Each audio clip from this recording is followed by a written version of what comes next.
For this next tutorial, we're going to look at creating some enemies and also a small weapon or bomb or knife or something like that. Knife, probably, because I've called it Knife Life. So let's go into sprites. I'm going to call this SPR knife. I'm going to edit the sprite, create a new one. It's going to be 8 by 8. It's only going to be pretty small. And I'm going to zoom in on this quite a lot. And I'm just going to draw a pretty simple looking knife. And I'll get some white.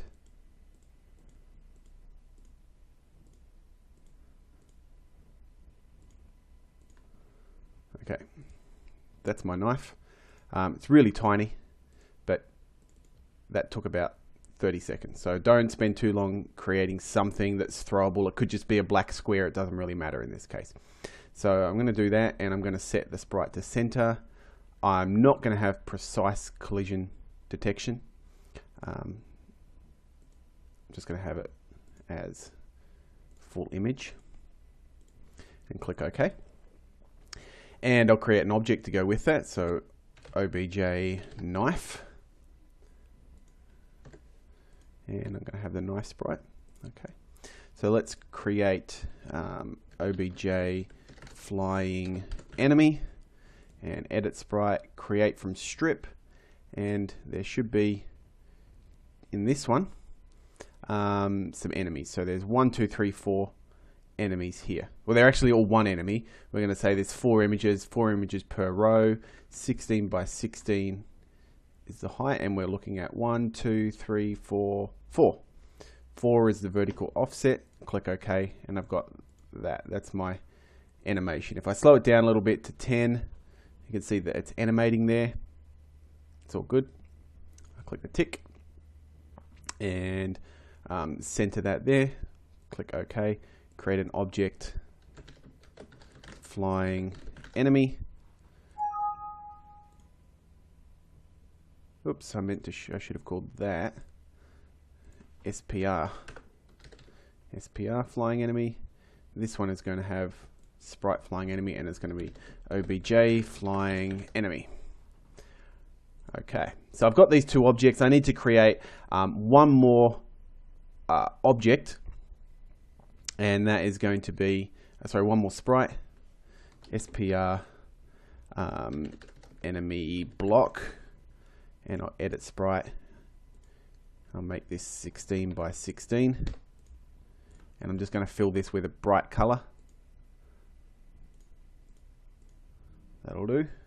Center that, and make an object for that as well. Obj enemy block.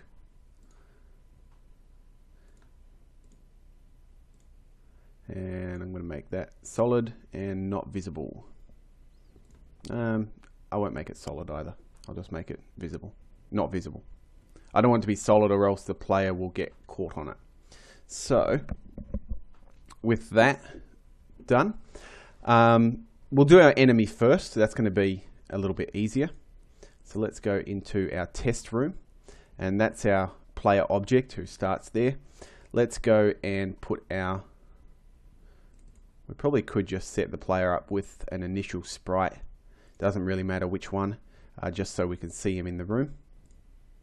And bring him down a little bit to there. And then I'm going to put in, just for testing, so I don't want to put in 2 players, objects, enemy block. Let's put an enemy block here and here. And let's put an enemy in between them. Okay, now when we hit play, we should be able to see that enemy just flying there. Okay, he's just kind of floating there. We need to give the enemy a script so it actually does something. So let's create a script for the enemy, and we're going to call it SCR enemy AI. We don't need the SCR in front of it. Enemy AI.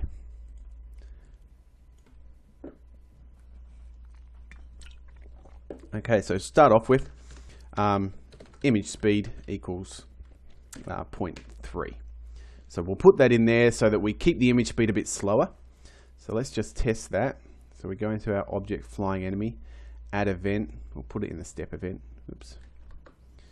change step. Enemy AI.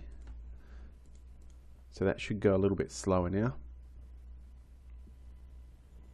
Okay, so it's moving a little bit slower. There must be a way when we scale this up to not actually blur it, to just keep it nice and neat. I'll have a look and see if there is. It doesn't matter at the moment. Okay, so we've got that part there working. The image speed is slowed down. Now we want to give it some horizontal speed. So hspeed equals random, and we want it to be, I think we can put it random between. We'll just check and see. Random, R-A-N-D-O-M, random range, that's what we want. Random range. Actually, I don't really want random range. I'm just going to set it to -1, -2. So it's going to start flying to the left to start with. Okay, so hspeed equals -2. This should really go in the create event. So we're going to call it enemy AI initialize. We're going to add an event, create, and we're going to put this script in here.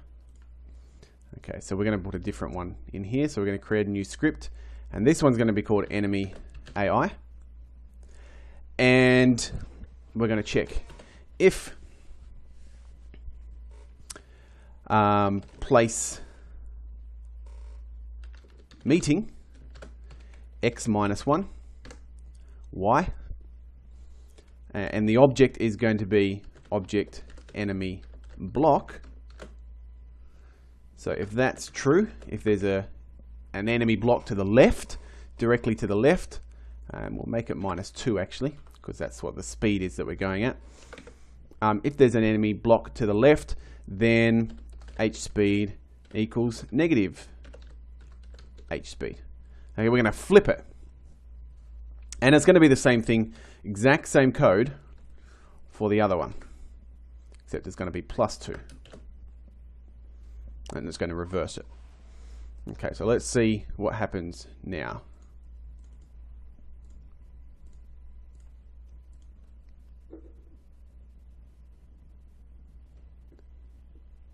Okay, so it's just bouncing between those two. And the reason that the code works, hspeed equals negative hspeed, is if you think about it a little bit. Let's go into our script. Okay, so if hspeed was at -5, so, and then it gets to this code here. So it's saying the new variable of hspeed is going to be negative whatever it is currently. If it's currently -5, well, -5 is a +5. But if it's a +5, well, -5 is a -5. So it's just going to flip that sign around. So we're just going to assign it its opposite. hspeed equals negative hspeed. And that works. Okay, so we've got our enemy moving. If I wanted to make it move a little bit further along, I could do it that way.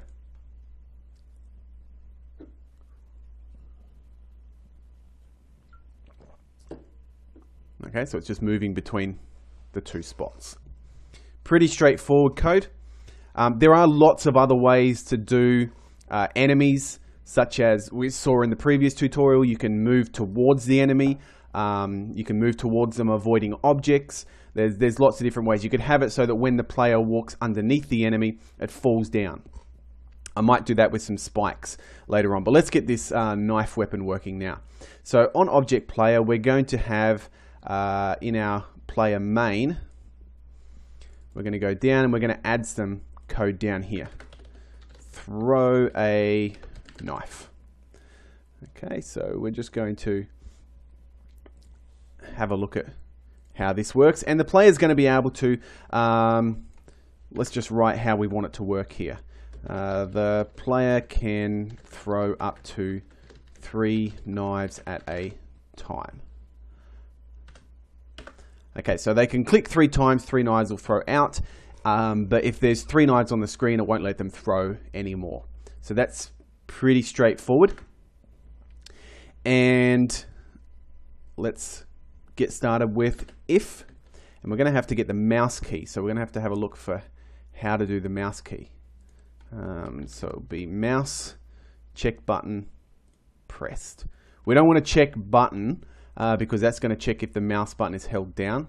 So we check mouse button pressed, and then we want to check MB left. Okay, so if we go back into here,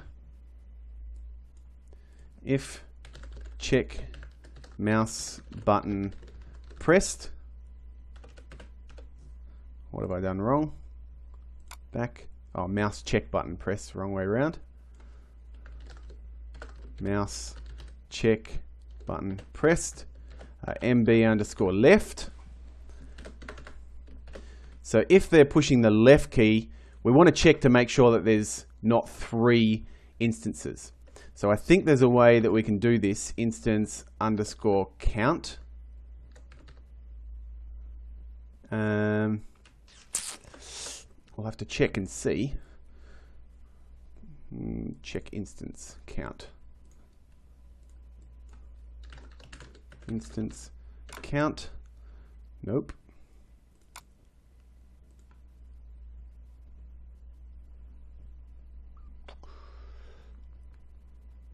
We'll have to see. Instance exists, maybe.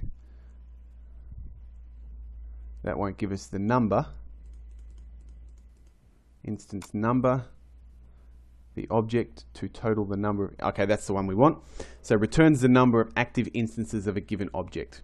Okay, so we can do this here. So if instance number and the object is called obj knife is less than 3,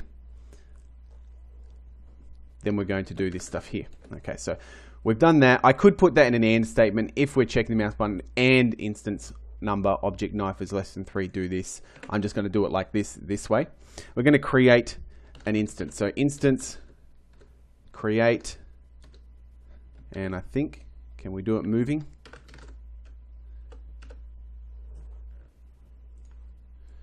Nope. Let's see if we can instance underscore create.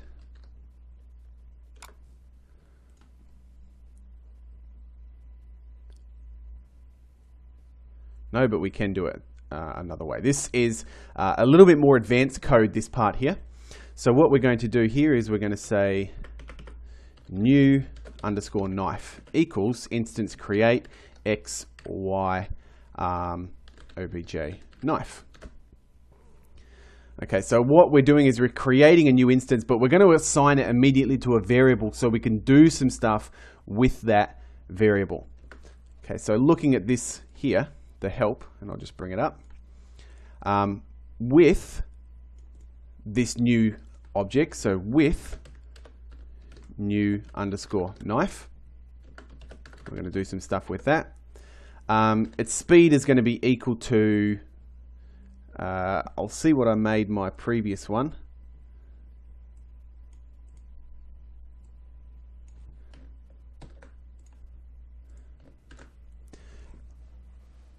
This is what I made my previous one. Now what this is a function that we've not used, distance to point, mouse x, mouse y divided by 10 plus 2. That means the further away the mouse is, the harder it's going to chuck it. So it's going to assign the speed to whatever this is. And then the direction is going to be, we're going to use that point direction function that we used before. So direction equals point direction x, y plus 16. That's because we want him to kind of curve it up a little bit rather than, and you can't see me, I'm actually doing like a basketball throw here in my bedroom. And y plus 16, mouse underscore x, mouse underscore y, and that will make it point in a direction and give it a bit of a curve. So if we're pointing at the ground, he's not just going to chuck it straight down. It's going to kind of go upwards a little bit. So let's have a look at that code now.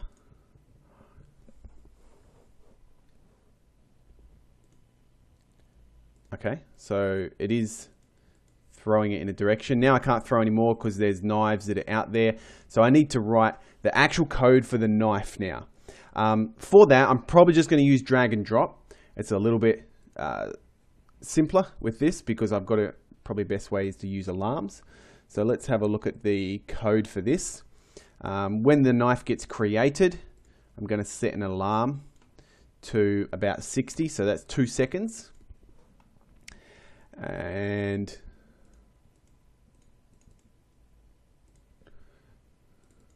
not 60, I'm going to set it to 4. And I'll explain why in a sec. Then on the step event, there's no step event actually, the alarm event.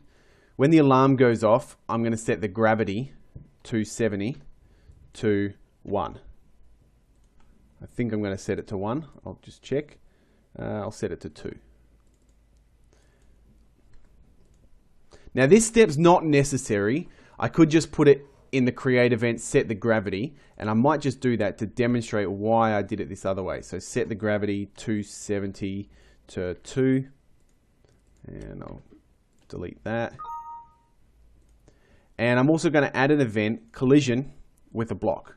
Okay, so collision with the wall. Then I'm going to set the gravity 270, 0. I'm going to set the gravity to 0. I'm going to stop it from moving, put it at speed 0. And then we're going to actually create an explosion for the knife there. Okay, so that's what we're going to do.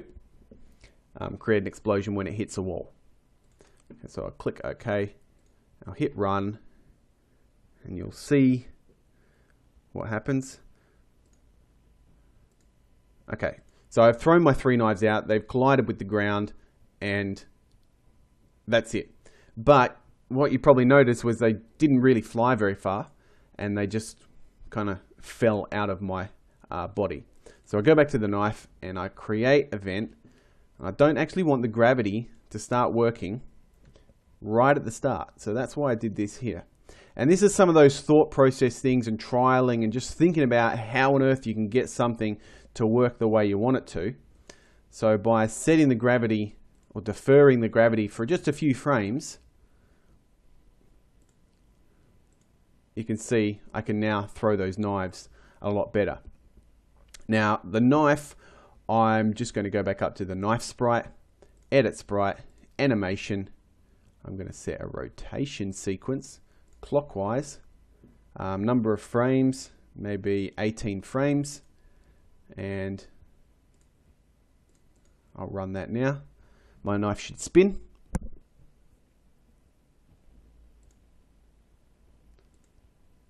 Okay, looks all right until it hits the ground. Okay, so we've got that. That seems to be working fine.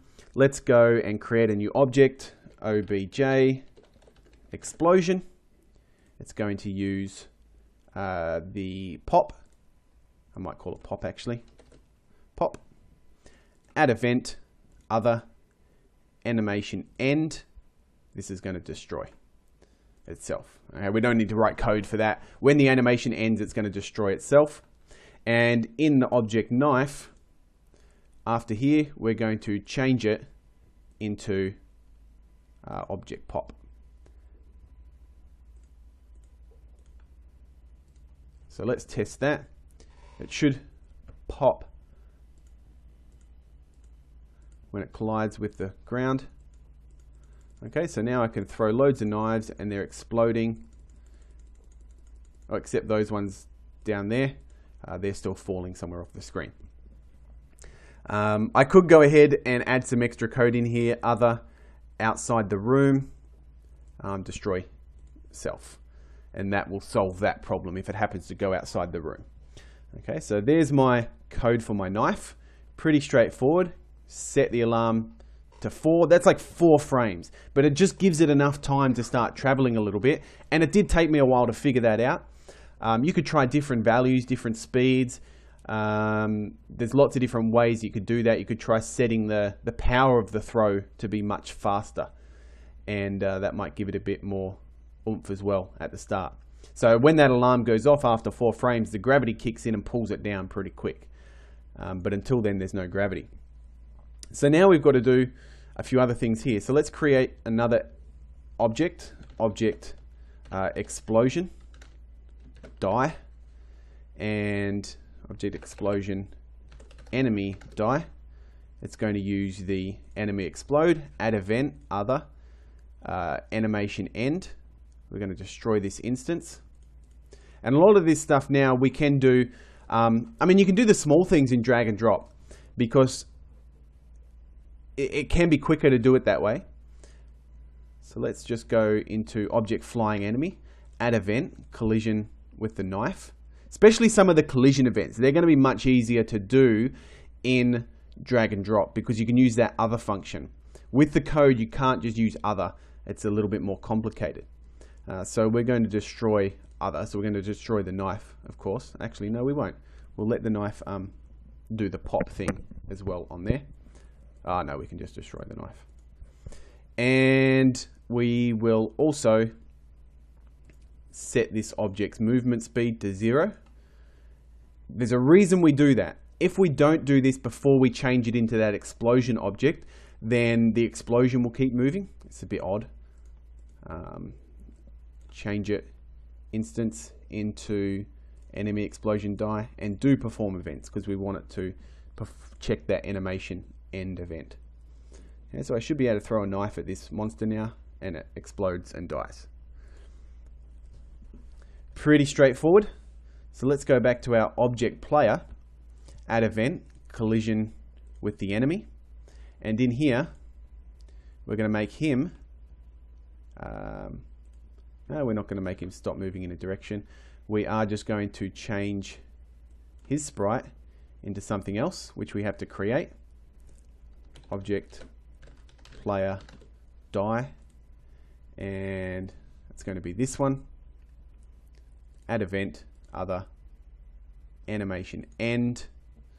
When the animation ends, we're going to do something, so we don't want it to just delete him. We're going to make it sleep for a few seconds. Where's the sleep function? Move, main 2. It's like a thing with Z's on it. It used to be a thing with Z's on it. Oh, that's it? No? Where's it gone? There used to be a thing that would let you just pause the game for a second or two. That's end game. Let's pause timeline, but that's not what we want.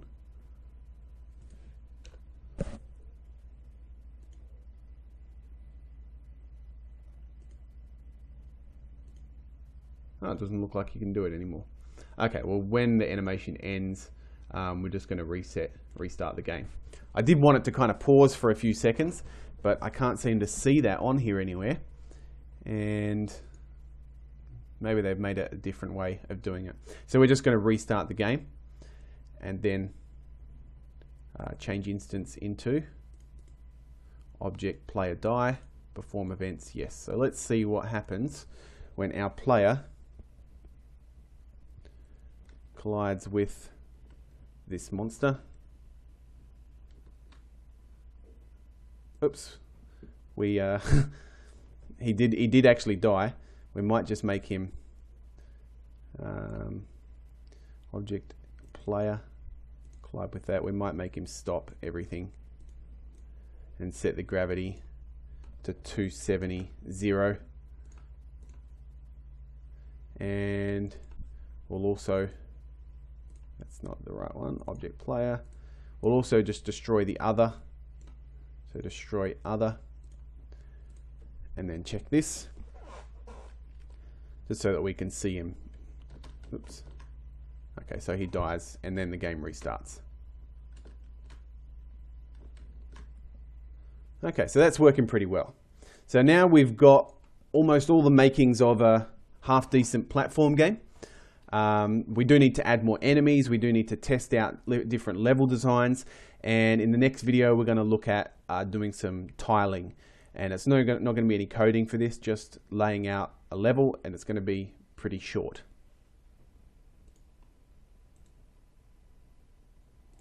All right, so let's look at creating some tiles. We have already imported our backgrounds, our background wall and our background tiles. So let's go into we'll make a new room. We'll leave our test room and we'll make a new room it can be 1024 by 768. We'll make the snap 16 by 16, and we can turn off the grid for now. The background, we're going to set a background image of BG wall. Now, if you want to change this sprite, for example, you don't like that color, you can go edit background, image, and there's these options here to change things a little bit. So if I click colorize, I can actually change the hue and change it to a different color. Okay, so I think I might go with something like that instead. Okay, so I go into my room 1, and there I've got that background there now. I'll turn off the tile. Now go to tiles and select my tile set, this one here, and I can start clicking to put down different tiles. Now keep in mind these are just tiles, so there's no solid area here. Now I don't want the player to be able to leave the room, so I'm going to put up a solid wall around it. At the moment though, this is just a tile.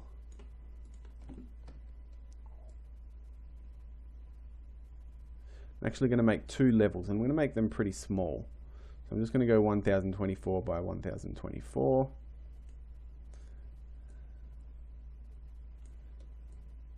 I'm not going to worry about things outside the room.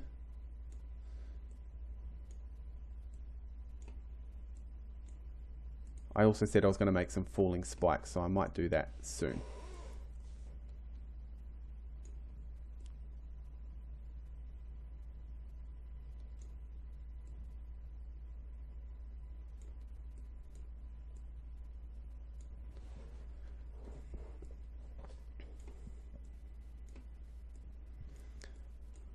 This is not very interesting level, by the way. I can add some other things in here, stuff like little shiny platforms, whatever. Let's put some of these around.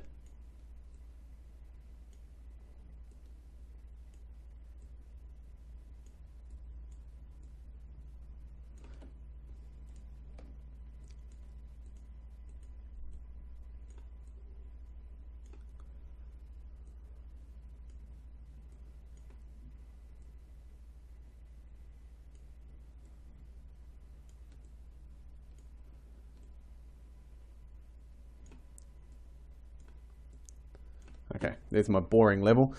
I would hope that you'd spend more time designing levels than what I just did, because this is garbage. It's just a stupid empty room. And then I'm going to go objects, object block, and here's where you'll see. Now there is a way down here, shift plus control, to add multiple, but I could just do this, add one and then drag it out to that size, which makes a lot more sense. Click there and then drag it to that size. And now you see why I made that original block transparent, because I can still see behind it, which is really helpful.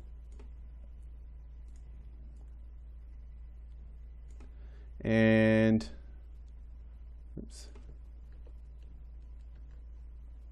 don't know what happened there. Okay, I'm going to change this. Oh, far out. What's going on with that one? I'm just going to delete that, except it won't let me.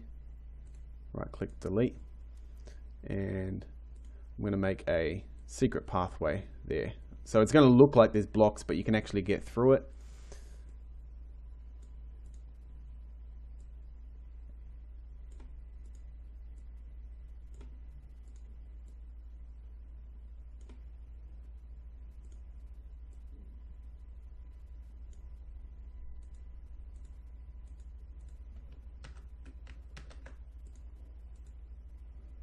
I don't know what's going on with that. Sometimes it doesn't want to let me resize it.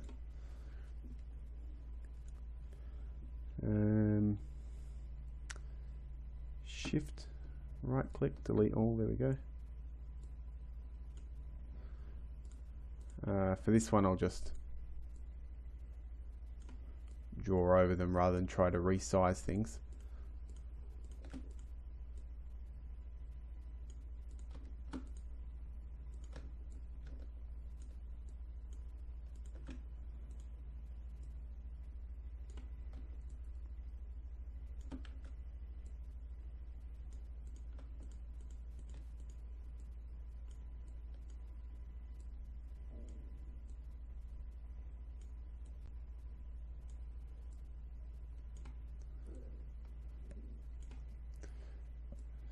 not the most exciting part of it.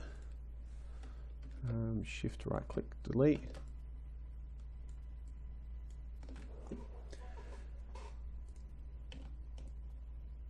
So you can kind of fast forward a minute or two until I'm done with this bit.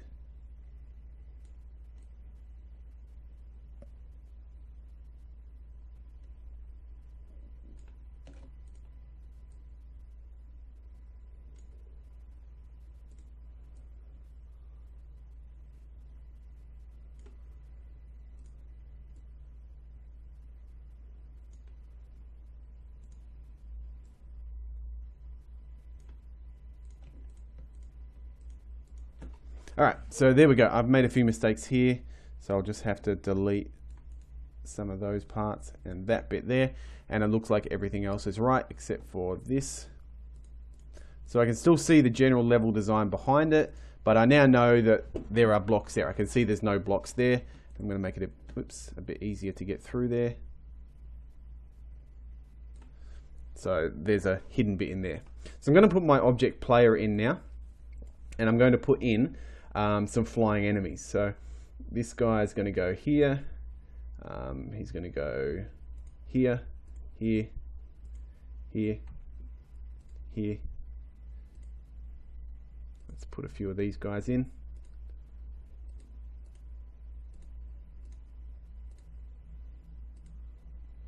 And I will need to put in these object enemy blocks, but I'm just going to actually go back.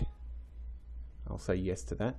I'm going to go back, and hopefully that didn't delete half my objects. Nope. Into the enemy AI, and I'm going to just add something here, or place underscore meeting x minus 2 y object wall, object block. Okay, so it's going to bounce off either the enemy blocks that I made or the normal wall blocks. Okay, which will make it a little bit easier to design levels, because now I don't have to put those things everywhere. Let's turn that off. But I'm still going to put some of them down. So up here, and here, and here, here, and here. There and there. They're fine. They're fine. This one here is just going to bounce between those two. That's fine there, and he's going to go there.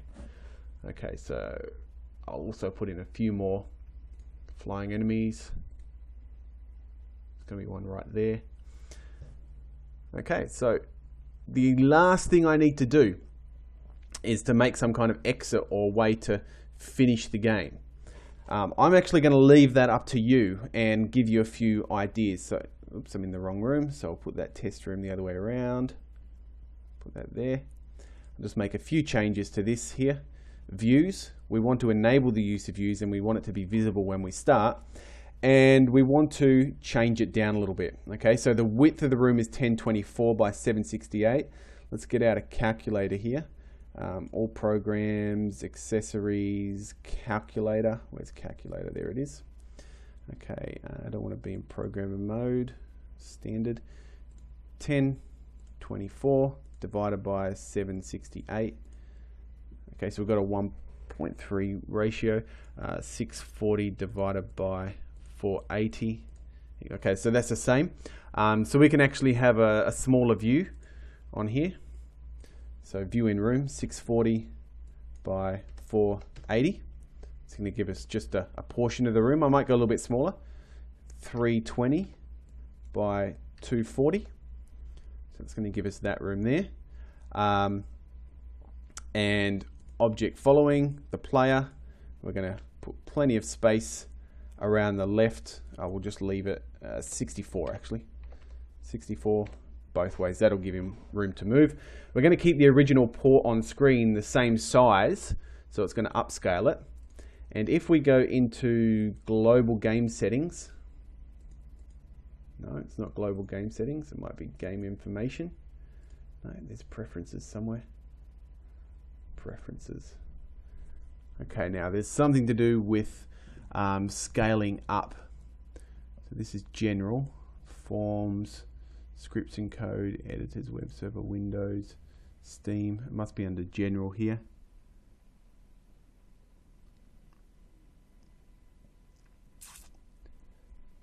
Nope. I'll have to have a look for it. There is, I think, a way to stop it from blurring when we scale it up. But regardless, I'm just going to scale it up here. Okay, so I've got my object here. I can shoot these knives. I can get that one. So the further away I shoot, the faster those knives go out. Okay, and I can shoot that one. And then I can wall jump all the way up. Well, this could be a little bit tricky. I can get in there. I can do a double jump to there. Oh, there we go, made it. Get this guy.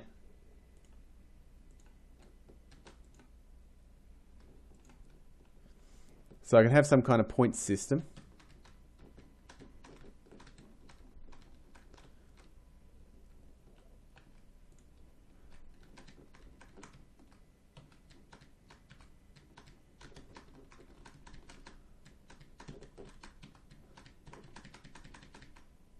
Oh, I forgot to make these blocks invisible.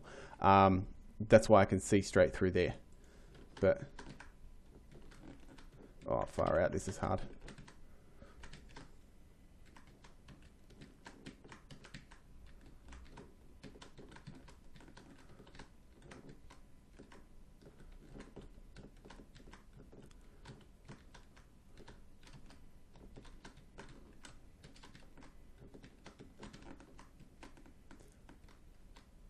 Okay, and if I get in contact with an enemy, I die.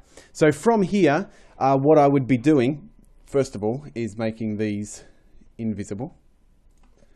I'd create some kind of controller for the character. So now I can see they're invisible, but I still can't jump through them and I can still run on them. Some kind of controller for the character. So that, or for the game, so that it keeps track of how many enemies there are. It keeps track of scores, similar to what we did in the first one. Maybe when you've killed all the enemies in the level or collected all the power-ups, then a secret door appears which you can go through. There could be other things such as spikes dropping from the ceiling. So if I quickly create a sprite, SPR spikes, edit sprite, file, new 16 by 16. I'll just create some really basic sprites here. Do some lines, I'll do it in grey.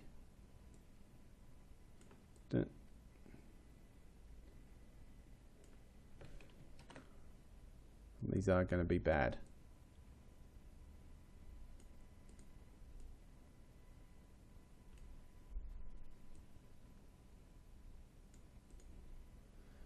Okay, that'll do. And I'll copy that. I'll copy, there we go. Okay, click OK. You can't really see them there. Hopefully they'll be more visible in game. So there's my spikes, center them. And actually I'll have to not center these. So I'll 0, 0. Otherwise they'll be off center in here. Create an object, obj spikes. And they're going to have the spikes sprite. I'll just quickly edit that. Zoom in and fill with that there. Okay, so there's my spike sprite. They look a bit more spiky now. Now this is going to be a little bit tricky. I'm going to add an event, a step event, and these guys are going to have a constant check. I'm just going to use this execute code. I'm just going to write it here rather than write a whole script for it. If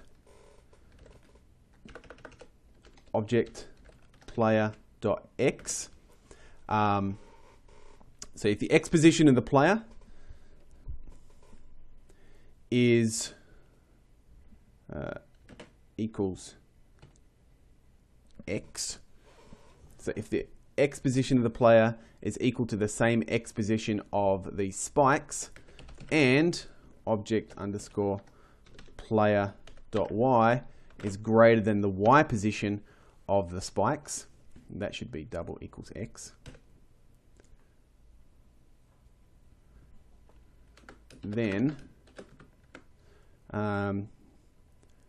v speed equals 10. So let's just see what happens. I might have to make a few changes to this to try and get it within a range.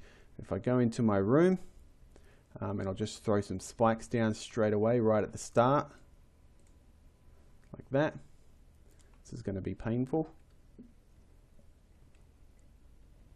So I can see the spikes are there.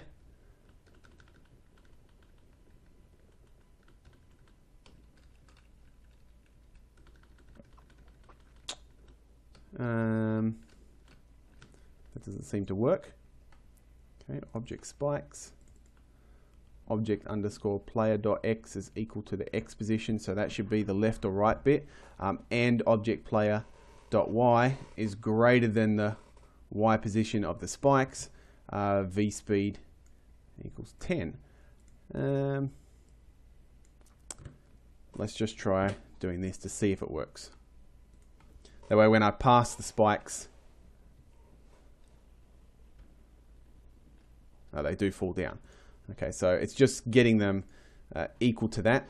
So I could make it is equal to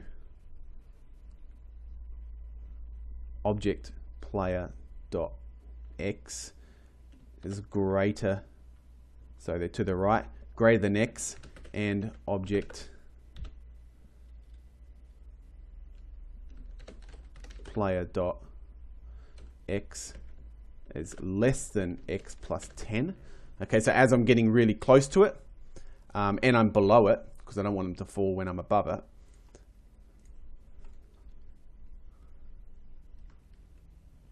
let's see, as I get close to it, they fall down. And if I was going slower, they might have hit me. So I can go back to the object player and put it in the step event in the script here. Check for spike hit. I just do it in collision with spikes actually. Add event, collision with spikes. What do I do for that? I'm just going to do all the same thing, these three things. Do that. And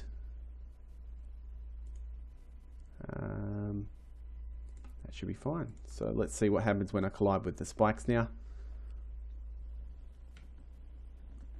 Okay, so I ran under them fast enough.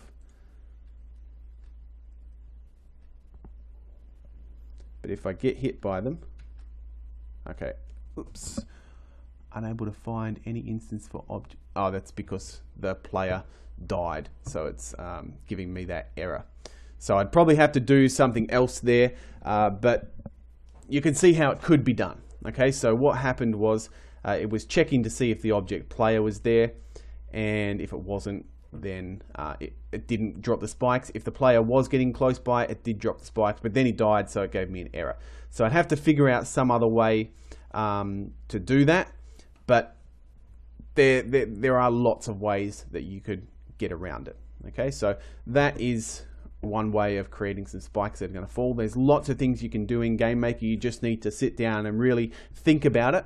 So that was me just making that up on the spot. Obviously there's some errors there, so I'd need to think about how I can make it work. I'm not going to do that in this video. That is the Knife Life project. Feel free to use it as a basis for your own game, in which case you'd need to do things like add title screens, add power-ups, add different weapons, add different enemies, add a purpose to it, etc. And go from there.